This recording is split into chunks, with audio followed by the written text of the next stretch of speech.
Assalamualaikum warahmatullahi wabarakatuh. Waalaikumsalam. Pada kesempatan kali ini, kami akan menjelaskan Fuzzy Database model Tahani. Sebelumnya, perkenalkan, saya Akmal Hasan Mulyadi, NPM 22050153. Saya Sultan Caesar Al-Zaki 22050110. Saya Jirgo Gustianto, NPM 22205011082. Dari kita bertiga yang akan menjelaskan dari Fuzzy Database menggunakan model Tahani tersebut. Silahkan diperhatikan. Oke, saya Sultan Caesar Al-Zaki akan membacakan penjelasan tentang what is Fuzzy Database. Fuzzy Database adalah jenis database yang dirancang untuk menangani data yang tidak bisa dengan mudah dikategorikan sebagai benar atau salah atau nilai pasti. Mereka menggunakan konsep logika fuzzy untuk mewakili tingkatan keanggotaan membership degree data dalam kategori tertentu. Lalu ada primary concept. Pertama ada fuzzy set. Fuzzy set memungkinkan keanggotaan sebagai partial membership. Yang kedua ada membership degrees, nilai antara 0 dan 1 yang menunjukkan seberapa kuat data termasuk dalam suatu fuzzy set. 0 berarti tidak ada keanggotaan dan 1 berarti keanggotaan penuh. Yang ketiga ada fuzzy logic operators, menggabungkan atau memanipulasi fuzzy set untuk membuat ekspresi yang lebih kompleks. Function dari ini yang pertama adalah representasi data yang lebih baik.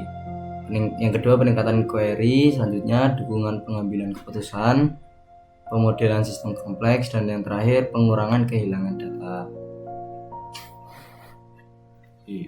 Perkenalkan, nama saya Jirgo Gustianto, NPM 22205011082. Saya akan menjelaskan tentang database model dari model Tahani.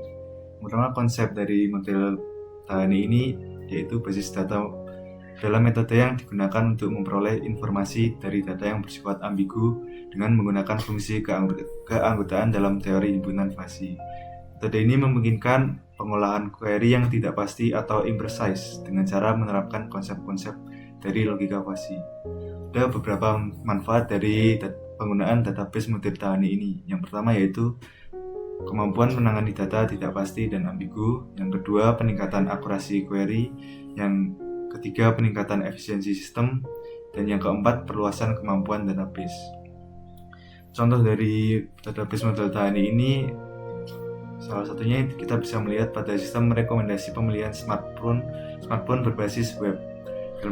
Dalam sistem ini, metode fuzzy Tahani digunakan untuk memproses input yang diberikan oleh pengguna dan kemudian mengembalikan hasil proses berupa daftar rekomendasi smartphone yang diurutkan berdasarkan nilai kekuatan API atau fire strength value dari setiap opsi. Saya Akmal Hasan Mulyadi akan menjelaskan contoh daripada pengimplementasian dari model Tahani di Fuzzy Database. Sesuai apa yang sudah tertera pada PPT ini, seperti data yang sudah kita tampilkan, data nilai variabel ini didapatkan dari hasil wawancara dengan pihak lembaga pendidikan dan pelatihan LPP penerbangan yang tertera pada tabel 1 tersebut. Nah, dari hasil wawancara di lapangan tersebut, maka didapatkan beberapa variabel yang menjadi tolak ukur prioritas suatu keputusan penilaian Kementerian Infrastruktur pada LPP penerbangan. Variabel terbagi menjadi 5 himpunan fuzzy, yaitu tidak baik, kurang baik, cukup baik, dan juga sangat baik. Lalu di sini kita diberikan data hasil penilaian kinerja infrastruktur berdasarkan kuesioner. Ada di C1 sampai dengan C29. Hasil dari perhitungan nilai yang berdasarkan pada kuesioner yang dibagikan kepada 250 siswa ditujukan pada tabel 2 dan pada tabel 3.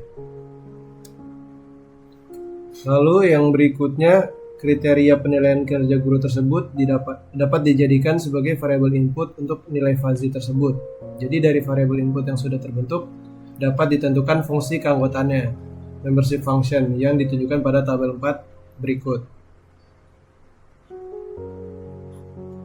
Dari jenis variabel input yang ada pada tabel 4, maka digambarkan fungsi keanggotaan atau membership function fuzzy seperti halnya di samping, yaitu jenis variabel kualifikasi akademik, yang memiliki satu variabel yaitu jenjang pendidikan digambarkan dengan kurva segitiga yang mempunyai 3 himpunan fazi yaitu sangat baik, cukup baik, dan baik yang digambarkan pada gambar yang kedua.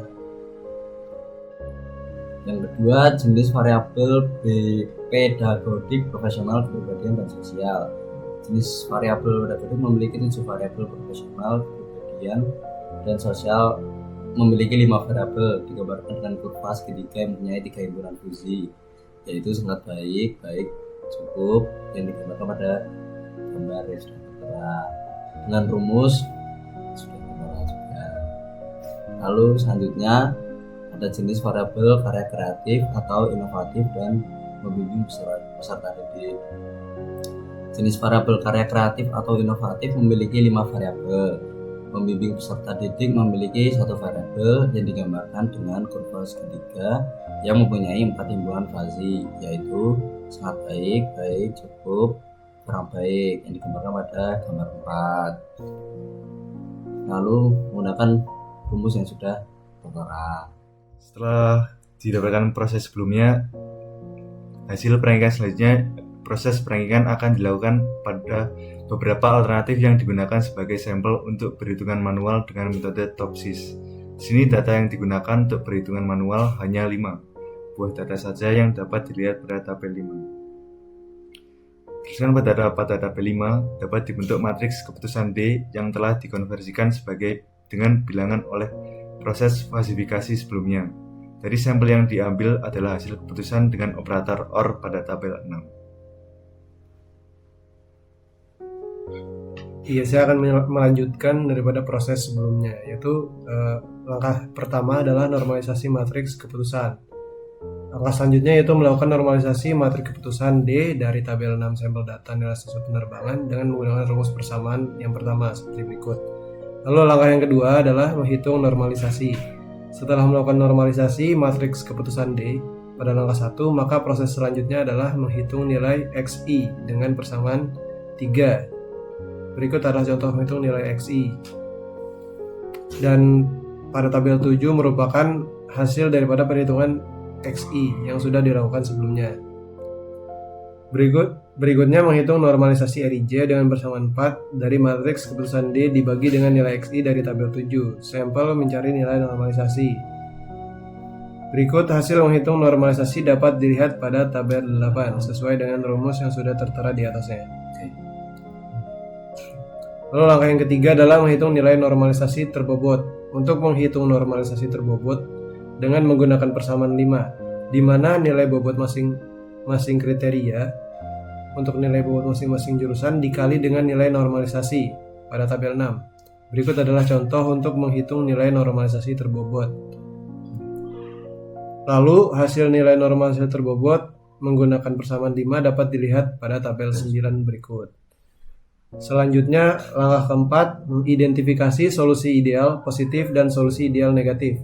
Solusi ideal positif I+ diperoleh dengan mencari nilai maksimal dari nilai normalisasi terbobot untuk masing-masing siswa dari tabel 9 dengan menggunakan persamaan 6, dan solusi ideal negatif A- diperoleh dengan mencari nilai minimal dari nilai normalisasi terbobot untuk masing-masing siswa dari tabel 9 dengan menggunakan persamaan 7. Berikut merupakan persamaannya untuk A+ dan juga A-.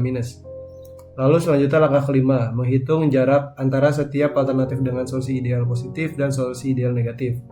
Jarak antara alternatif AI dengan solusi ideal positif yang dinyatakan dengan simbol DI+, diperoleh dari nilai akar dari jumlah nilai tiap alternatif yang diperoleh dengan nilai normalisasi terbobot untuk setiap jurusan pada tabel 9, dikurangi solusi ideal positif masing-masing siswa, kemudian dipangkat 2 dengan menggunakan persamaan ke-8.